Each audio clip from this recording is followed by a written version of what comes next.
Good day everyone and Ma'am Mel. We are Group 10 from Jibber 323 Visayas 3A, and today we will be presenting our study titled Shifting the Paradigm: Ethical Supply Chain Management Approaches to Addressing Unethical Practices and Proposing Actionable Solutions. In this presentation, we will discuss the importance of ethical supply chain management in tackling unethical practices across industries. And we will also propose practical solutions to promote transparency, fairness, and sustainability within global supply chain. The researchers of this study are Ms. Rayam L. Angeles and yours truly, Lovely Joy Balbero. But before we proceed, Rayam and I would like everyone to reflect on this question, and we hope that you will explore this with us as we go through the presentation. So, why do you think unethical practices still exist in Philippine supply chain? Once again, hello everyone, I am Lovely Joy Balbero and I will be discussing half of the Chapter 1 introduction, starting with giving you an overview of the background information. So, ethics, as defined by Velasquez et al. 2025, are norms that guide right and wrong actions and guide how people ought to behave, usually based on principles of responsibility or justice. Meanwhile, supply chain management, according to Fernando 2024, involves overseeing a company's production and delivery of goods and services. When we combine ethics with supply chain management, we get the concept of ethical supply chain, and this practice focuses on corporate social responsibility, ensuring products and services are produced in a manner that respects the workers' rights and protects the environment, by Goldman 2025. And according to Byrne 2025, modern businesses nowadays aim to balance profit with the welfare of their stakeholder. However, despite the efforts to prioritize both business goals and ethics, unethical practices continue to persist in supply chains. As revealed in the study of Porter 2024, businesses face growing pressure to ensure their supply chains adhere to strict ethical standards due to the increased awareness of issues like labor exploitation, environmental degradation, and corruption. One key challenge of ethical supply chain management is supply chain disruptions, which according to Reyes 2024 often lead to bottlenecks, delays, and increased end production costs. A clear example of this is the COVID-19 pandemic, which caused significant supply chain losses and issues leading to underpaid employees, unfair business practices, and price inflation for consumers. During such disruptions, businesses often prioritize their own interests over ethical practices, and they become less transparent and more profit driven.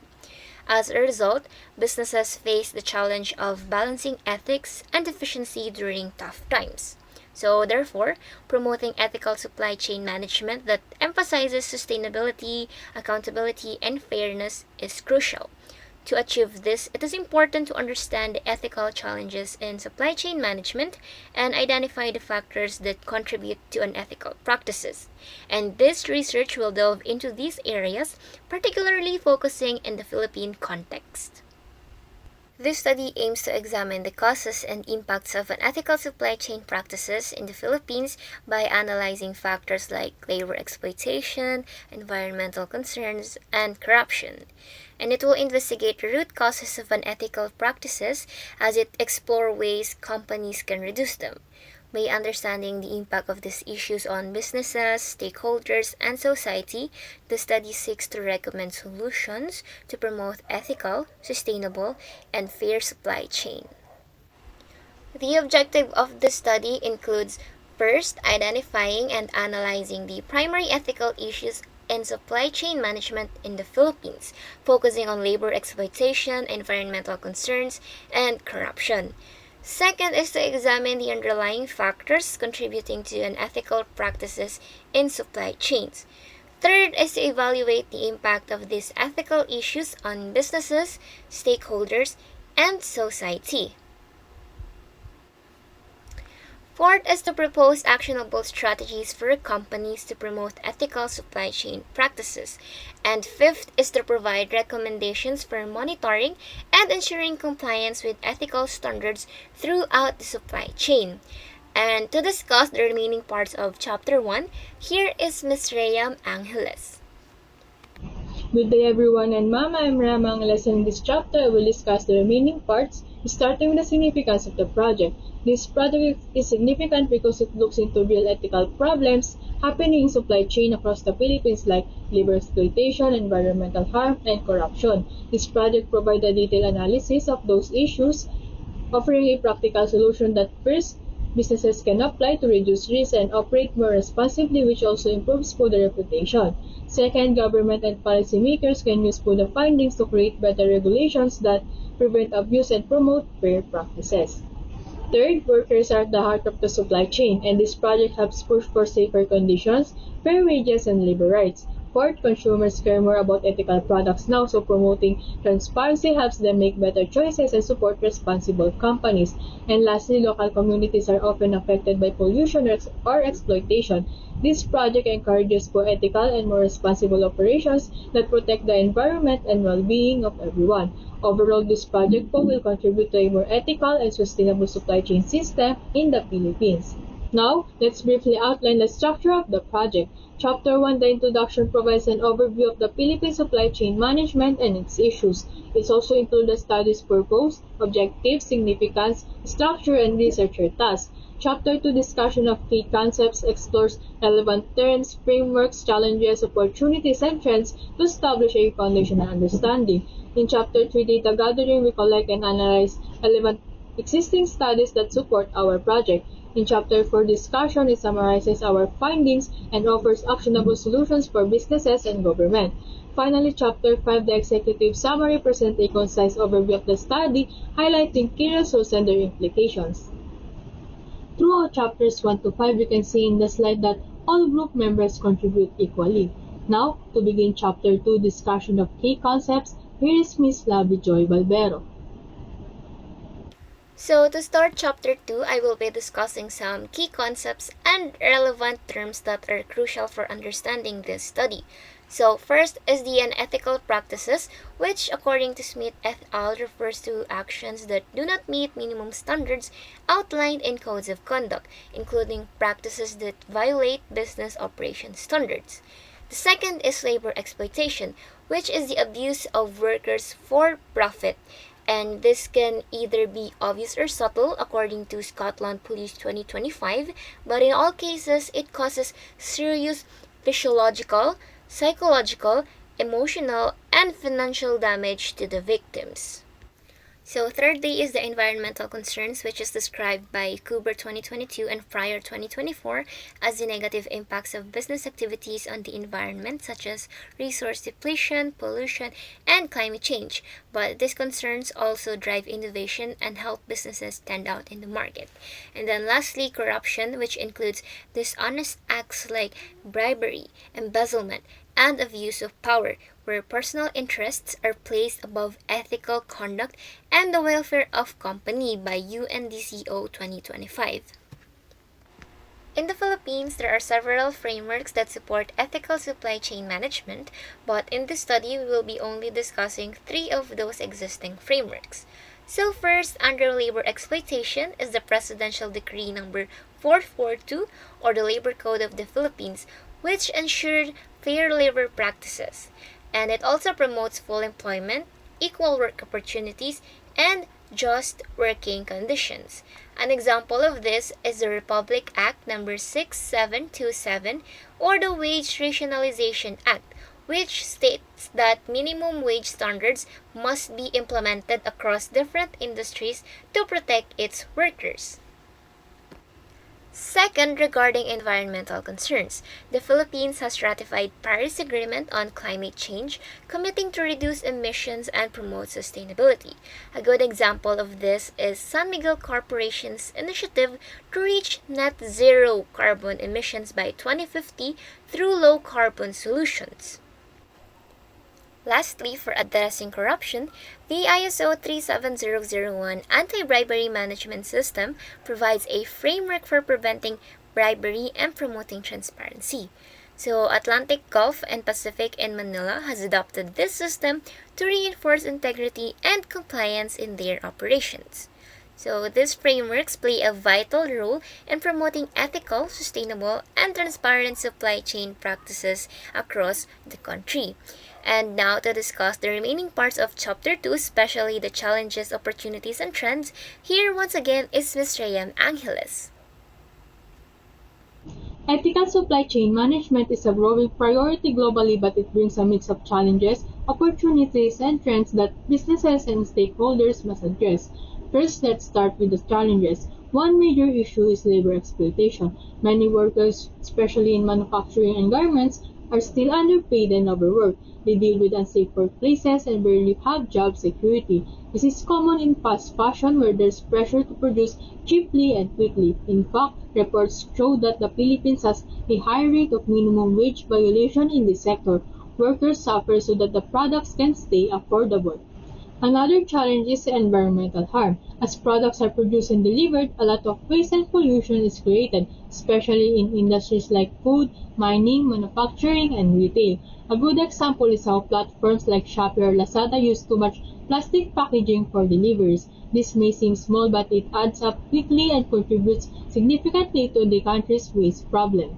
Last challenge is corruption. Ethical issues also come from within the system, especially in procurement and logistics. Corruption such as bribery or favoritisms during contract bidding leads to poor quality services and wasted funds. We've seen this in the education sector, where laptops were purchased at inflated prices with questionable specifications. This scandal reflects how weak oversight harms not only the economy but the public trust. Now, despite these challenges, there are real opportunities. For one, businesses that commit to ethical practices can actually build stronger reputations. When consumers see companies acting responsibly, they are more likely to trust and support them. For example, the Jollibee Group has engaged in environmental efforts like mangrove planting involving employees not just for marketing but to show they care about the communities they operate in. There's also the opportunity to improve transparency within the supply chain. When companies openly show how their products are made and sourced, it builds credibility. Take San Miguel Corporation, for example. They have developed systems that require suppliers to follow labor and wage laws. This kind of oversight helps ensure that unethical practices are caught early. This also creates a ripple effect, improving practices across the supply chain. Moving forward, let's look at some emerging trends shaping the future. One key trend is the rising demand for ethical products. More consumers, especially younger generations, want to buy from brands that care about sustainability and fair trade. A brand like Human Nature has responded to this by working with local farmers and sourcing ingredients in a way that support communities, not just profit. Another important trend is stricter regulations. Laws are evolving to push companies toward greater responsibility. For example, the new EPR law in the Philippines makes companies responsible for managing their plastic waste, encouraging recycling and better packaging choices. And lastly, technology is changing the game. Tools like blockchain can now trace a product's journey from start to finish, making it harder for unethical practices to be hidden. For instance, IBM's Food Trust uses this kind of technology to ensure food is sourced and priced fairly. Managing an ethical supply chain is challenging, but it's also full of potential. As consumers become more conscious and regulations tightens, companies that embrace transparency, responsibility, and innovation stand to gain the most. Addressing issues while adopting sustainable practices and technologies is not just good ethics, it's good business. Now, let's move on to the chapter 3, data gathering. In this chapter, the researchers use secondary data collection. We gather information from existing relevant studies, journals, and articles to understand how ethical issues affect supply chains, particularly within the Philippines. The insights and findings help us understand the real-world problems and create practical solutions that can help prevent unethical practices in the supply chain. Let's begin with one of the most pressing issues, labor exploitation. Even though there are efforts to protect workers' rights, labor exploitation practices like child labor, unsafe working conditions, and low wages continue to persist across global supply chains, affecting workers in various industries. This issue is also relevant in the Philippines, where several industries continue to struggle with unethical labor practices despite the implementation of various regulations and policies. In the Philippines, the tuna industry of General Santos City faces similar challenges with workers enduring long hours, unsafe conditions, and delayed payments. Even though there are policies in place to protect workers, enforcement and compliance remains inconsistent, allowing exploitation to continue. So various groups, including the government and NGOs, are trying to tackle these issues through better monitoring and improved practices. Another case is the nickel mining sector in Dinagat Island. According to the report, many mining workers are hired without formal contracts and don't get benefits like healthcare and are often underpaid. The issue is not just with the companies themselves, but also with labor hire agencies that act as a middleman and exploit workers. What makes this worse is the lack of proper enforcement from government agencies, which leaves workers with very little support or legal protection. Overall, both industries, fishing and mining, demonstrate the ongoing struggle in the Philippines where enforcement of labor laws remains weak, leaving workers vulnerable to exploitation across different sectors. Moving on to the environmental impact of supply chains, it is clear that every step in the process from extracting raw materials to manufacturing delivery can harm the planet. The European Commission points out that these activities increase pollution, destroy natural habitats, and contribute to climate change. And as supply chains become more global and complex, this impact only grows. That makes it essential for companies to adopt sustainable practices. In the Philippines, the fast fashion industry is a great example of this issue. A study on small garment manufacturers shows that they are causing environmental problems due to outdated supply chain practices. Many of these businesses lack adaptability and fail to adopt green measures like eco-friendly sourcing and recycling. To address this, the authors propose adopting a holistic green supply chain approach supported by employee education to improve long-term sustainability. Similarly, in the food industry, many microenterprises still operate in ways that harm the environment due to limited resources and awareness. They focus more on cost and efficiency rather than sustainability. As a result, problems like pollution and resource waste persist. This study highlights the need for stronger commitment and education around sustainability so that microenterprises go beyond basic compliance and adopt more proactive environmental strategies. Finally, corruption is another critical issue affecting ethical supply chains, and it's one that hurts both business operations and public trust. Globally, people now expect ethical practices and transparency from businesses, especially with how fast information spreads online. If a company gets caught in a corruption scandal, it can damage its reputation overnight. Corruption in supply chains such as bribery, procurement fraud, and collusion creates an uneven playing field, especially in industries heavily regulated by governments where corruption is more prevalent. In the Philippines, public procurement is one of the areas most prone to corruption. A study by Mendoza shows how large budgets and the power of public officials often lead to bribery, favoritism, and collusion. These actions result in overpriced and poor quality goods and services, which ultimately hurt citizens and taxpayers. Corruption is also present in logistics. A recent study by Ravago and others found that corruption, particularly bribery at ports and checkpoints, is very common in the Philippines and disrupts supply chain management. This increases costs, causes shipping delays, and makes trade less efficient. To address these challenges, digital solutions like blockchain and automated customs processes are proposed, along with the stronger governance and enforcement of anti-corruption laws to enhance trade efficiency and transparency in the Philippines. In summary, the data shows that labor exploitation, environmental impact, and corruption are significant barriers to ethical supply chain in the Philippines. These issues persist despite efforts for reform, indicating the need for more effective enforcement and proactive industry practices. Collaborative efforts across sectors are necessary to overcome these challenges and promote a sustainable and fair supply chain management. The study reviewed in this chapter provides not only a clearer understanding of the problems, but also potential solutions. By learning from these insights, we can create more responsible, efficient, and sustainable supply chains that benefit workers, businesses, and society as a whole. To discuss the remaining parts of Chapter 3, here is Ms. Lovely Joy Balbero. So, in relation to the studies and articles that Rayam have discussed, this following figures and data reveals key ethical challenges and its statuses in Philippine supply chains. So, this first figure highlights ongoing labor exploitation, so especially in the tuna and nickel industries. And despite government interventions, modern slavery remains a persistent issue, leaving significant portion of the population vulnerable to exploitation. So this figure 2 focuses on the environmental impact, particularly in fast fashion among micro enterprises. So excessive production leads to deforestation, emissions, and waste, and industries and supply chains are pursuing economic growth at the expense of excessive environmental emissions. However, balance is crucial for sustainable and ethical resource management and are very essential moving forward.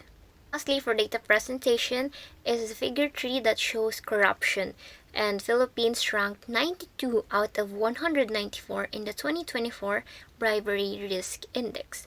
Bribery and procurement fraud still hinder fair competition and product quality, highlighting the need for better anti-corruption measures in the supply chain, and tackling these issues can lead to improved economic sustainability. Now, despite the studies and data presented, the researchers experienced significant issues during data gathering, which includes insufficient availability of current and detailed data on critical topics, and accessing many relevant studies and reports is challenging, particularly those in specialized journals and databases. So, this made it difficult for the researchers to conduct in depth analysis.